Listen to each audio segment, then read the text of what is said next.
Ah, pois não. Washington Mello, Rádio Central. Boa tarde, Leandro. O próprio presidente já falou que o grupo é bom, vocês, né, também jogadores, várias vezes aqui, entre eles, Giovanni Augusto, os líderes disseram que o grupo é muito bom, tem qualidade, mas o time não consegue engrenar no campeonato, né? Teve a chance no domingo de sair da zona de rebaixamento e não saiu. Na sua opinião, o que está faltando, né, para o Guarani emplacar aí uma sequência de vitórias? Boa tarde. Talvez seja o momento da gente deixar de lado o grupo é bom, né? Até porque já está acabando o primeiro turno e a gente ainda não engrenou na competição.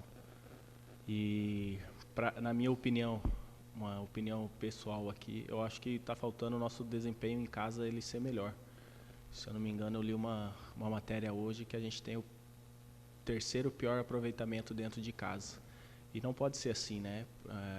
Uma equipe como o Guarani é muito pouco para quem almeja coisa melhor dentro da competição. Tem que ser confortável jogar dentro de casa e não um peso a mais. Para que a gente almeje coisas maiores, eu acho que o fator principal é a nossa melhora dentro de casa. Boa tarde, Vilela. Vinícius Abarca, TV e Rádio Bandeirantes. Na próxima sexta-feira vocês já têm mais um confronto direto, né? Até porque se vocês vencerem o Londrina, vocês passam eles na tabela e também saem da zona de rebaixamento depois de 7 jogos consecutivos, né? Que vocês estão no Z4. Queria que você projetasse mais ou menos esse jogo, sabendo que o Londrina também só perdeu uma partida dentro de casa, né? Que foi contra o Vasco, justamente agora na última rodada. Queria que falasse um pouquinho sobre esse duelo. Eu já enfrentei o Londrina em algumas situações, dentro do Campeonato Paranaense, na minha antiga equipe, nas vezes que eu estava no Paraná Clube também. Todas as vezes que eu fui lá enfrentar o Londrina, é sempre um jogo de muito combate, muita disputa, é sempre um time que briga muito pelos espaços. Confesso que eu não vi muitos jogos do Londrina nessa competição, mas eu acho que não vai fugir dessa característica, até pelos números que você está me falando. Então, para que a gente possa vir de Londrina com um bom resultado, a gente tem que saber desde já que a gente tem que ir para lá para guerrear, para batalhar por cada pedaço do campo, para que a gente consiga sair com a vitória ou ao menos trazer um ponto na bagagem. Oi, Leandro, tudo bem? Boa tarde. Daniel, aqui da IPTV. Você mesmo abordou aí sobre os números, né, como mandante, que não estão muito bons. 38% de aproveitamento só jogando em casa. Na sua opinião, ainda, por que disso? Por que em casa, onde o Bugre mais deveria se sentir à vontade, tem tido tanta dificuldade assim de marcar?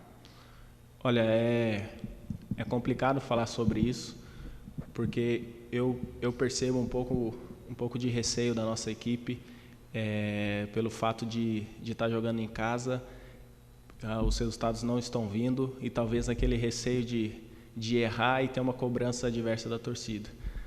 Não estou dizendo que a torcida está errada, até porque a gente não está dando resposta, né? Muito pelo contrário. Eu vou fazer uma analogia aqui e a gente vai fazer uma narrativa sobre esse último confronto contra o CSA. No primeiro tempo as coisas não encaixaram e é natural que a torcida ela não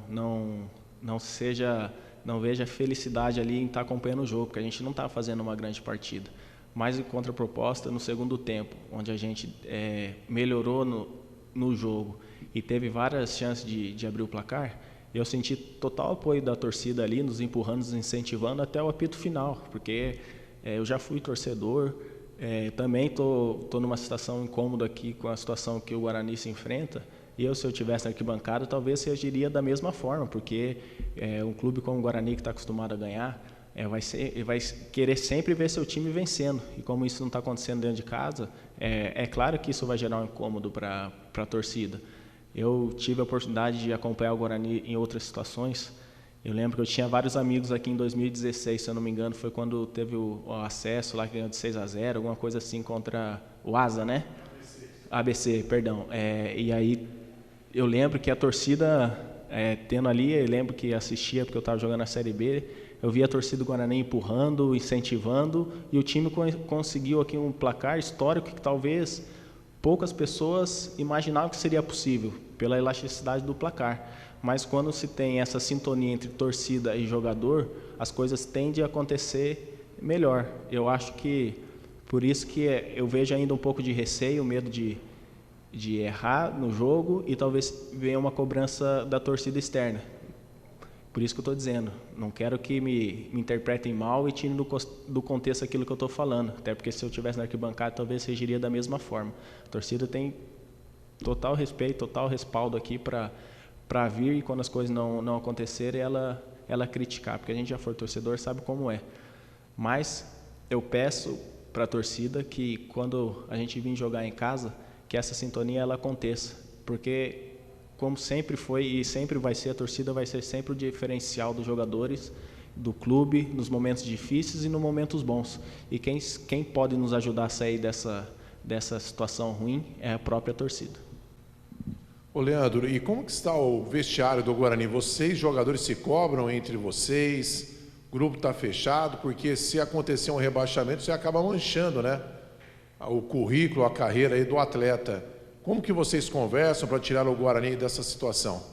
Eu posso te confessar que depois de todo o jogo é um clima assim muito complicado, porque a gente vem para o vestiário muito cabisbaixo, nervoso, por não estar conseguindo obter os resultados, diferente de como foi lá contra o Novo Horizontino.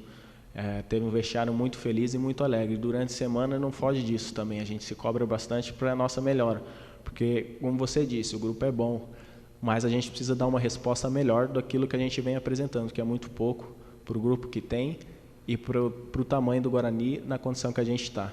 Então pode ter certeza que a gente está se cobrando muito, está treinando muito e eu não vejo a hora de tirar o Guarani dessa situação. Nesses 2 últimos jogos, né, o Chamusca já alterou o esquema ali para uma formação com 3 zagueiros. Eu queria saber como que funciona essa adaptação para vocês, se já está tranquilo, o que isso muda no seu estilo de jogo, se realmente muda alguma coisa e se você está apto para entrar em campo também na sexta-feira. Olha, na minha apresentação aqui, eu disse que o Vilela ele sempre colocaria o Guarani em primeiro lugar nos seus objetivos, para depois o objetivo individual do Vilela. Independente da forma como o professor Chamusca vai optar por iniciar as partidas, eu vou tentar me adaptar o mais rápido e para fazer o meu melhor dentro do esquema para ajudar o Guarani. Começou com 3 zagueiros nesse último jogo, não deu certo, ele mudou e a gente teve uma melhora dentro do segundo tempo. Mais que a bola não tenha entrado, mas a gente teve uma melhora, ao meu ver, né, pelo menos. E eu tento me adaptar ao esquema para que o Guarani possa sair da situação o mais rápido possível. Ainda complementando que ele falou no último jogo do CSA, você sentiu dores ali no joelho, né, no fim da partida. Como é que é apto para jogar agora contra o Londrina? Como é que está o Vilela essa semana? Não, o Vilela ele tá bem, por mais que a gente sinta dores, mas não é momento de a gente focar nas dores e sim na superação, né? Porque a gente, para sair dessa situação incômoda, a gente precisa fazer todo mundo fazer algo a mais e a superação. Vamos esquecer um pouquinho as dores e vamos pensar só em prol do Guarani.